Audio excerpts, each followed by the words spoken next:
Thank you, Stephen, and welcome everybody to what is going to be a regular on our calendar and our first commencement dinner. Now, tonight is all about recognising the great traditions of the Melbourne Football Club and what an honour it is to play for us. Many of our past captains and champions are here, as you've heard, and a special welcome to all of you guys. To my right here are the Blazers that we're going to hear a lot more about tonight, and we're hoping that it'll be a very special night for our club. Also very fitting that the MCC are right here alongside us tonight, and I'd like to officially welcome the President Paul Sheen, who's down here on this table, and also the Vice Presidents and the rest of the MCC committee, and hope you all have a really good night. Thank you. Now, tonight really is more specifically about our playing group and the season ahead. And we're all looking forward to hearing the thoughts of our new coach, Mark Neal, a bit later on. But before we move into that formal part of the evening, I just wanted to give you a brief update on a bit of club progress and some of the challenges that we're working on at the moment. To begin with, off the field, we're in a relatively strong position, and we've got a solid balance sheet, which, as you know, is thanks mainly to the acquisition of the Bentley Club last year. And we're budgeting for a small profit this year of around about $400,000. But that profit is after considerable extra investment in our football department. I know you're all aware of that, and we're going to see some of those personnel up here tonight.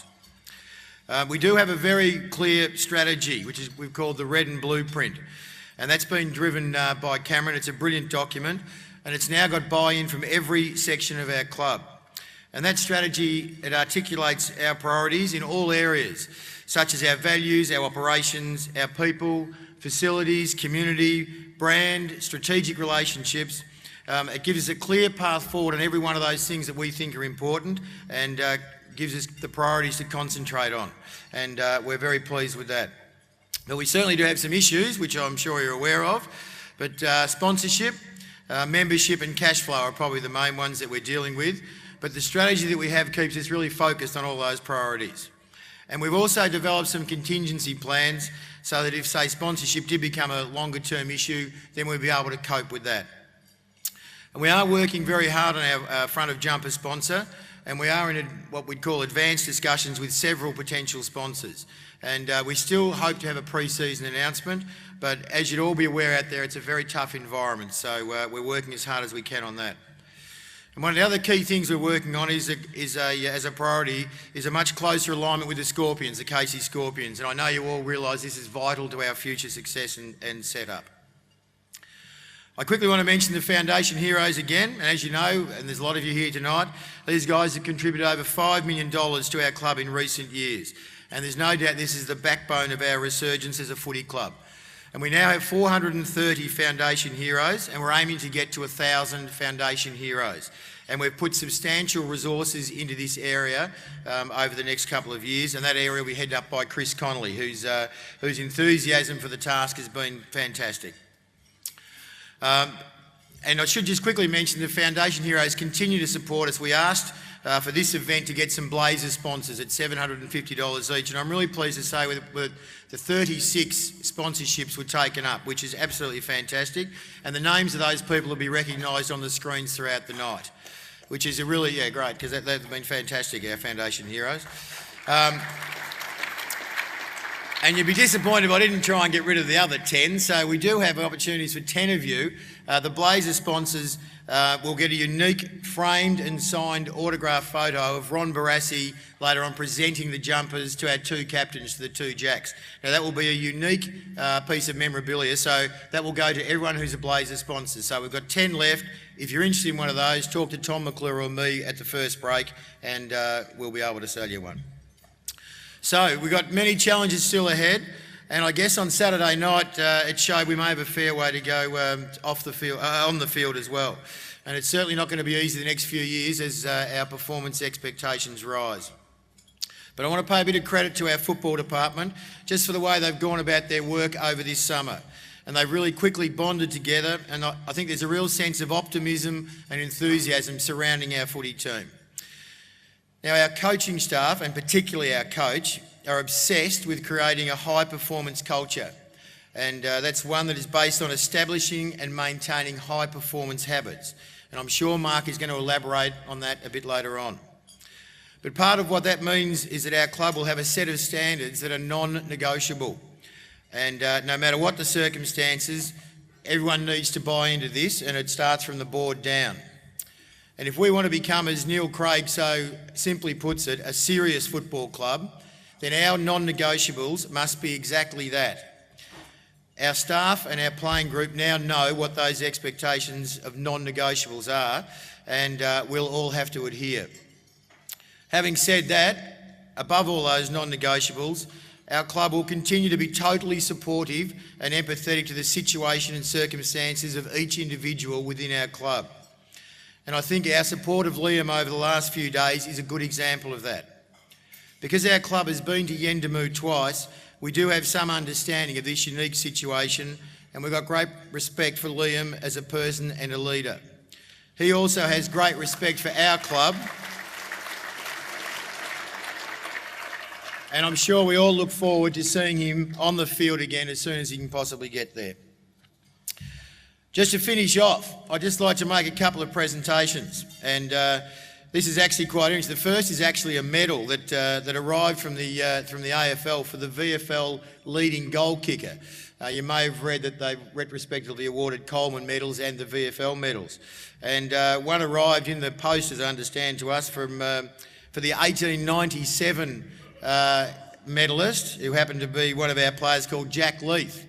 Now, the AFL had been unable to find anyone connected with Jack Leith, and we were going to put it in our museum until, would you believe it, Casey, a couple of weeks ago, Chris Connolly found a man called Colin Leith, and unbelievably, he is actually the nephew of Jack Leith.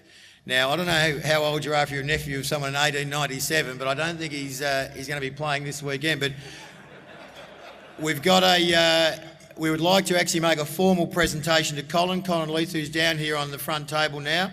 And if I could ask, I think Gary Lyons there, one of our great champions, to present that medal to you and your family, Colin, and congratulations.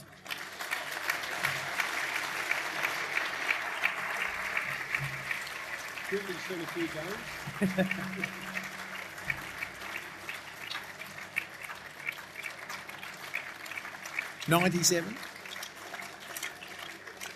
I don't know whether Cameron's trying to tell me he's 97 or... Yeah, 97. Okay, so that's fantastic.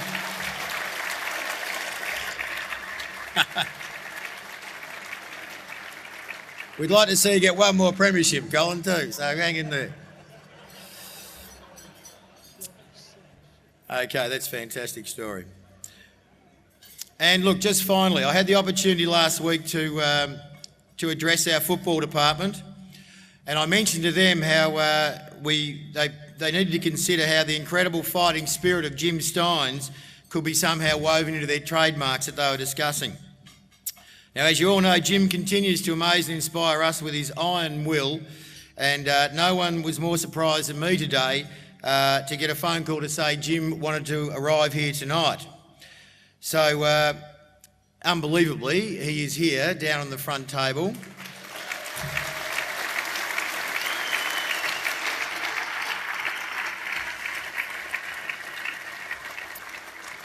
With his wife Sam, who's got an iron will as well, as we know. But look, so while Jim was here, we thought it was only appropriate that we recognise this great champion of our football club. I'd like to call on Ron Barassi to make a special presentation of the first blazer tonight to Jim at his table. So would you please welcome Ron and join me in thanking Jim Steins for his fantastic contribution to our football club.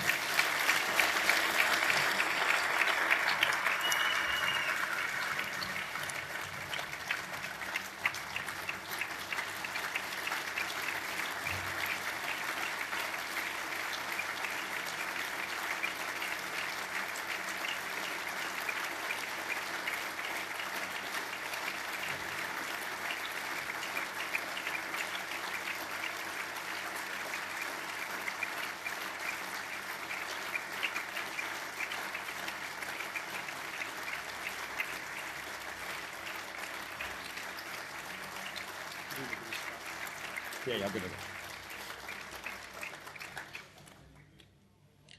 Thanks, Ron. Okay, we're going to put it on.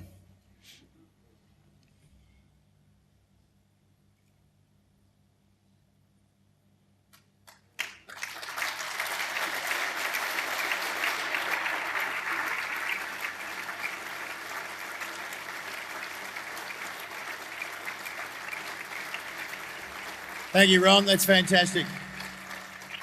Now, look, Jim will be staying here for a short time, but please be respectful and give him some space because he probably should be at home. But not that that's ever bothered him before, but we expect him to leave shortly, but who knows. So, Jimmy, well done for being here. It's a great boost for everybody. Look, that's about it from me. Many thanks for your ongoing support. We're looking forward to a great night tonight and a really exciting season ahead. So, go Demons. Thanks very much.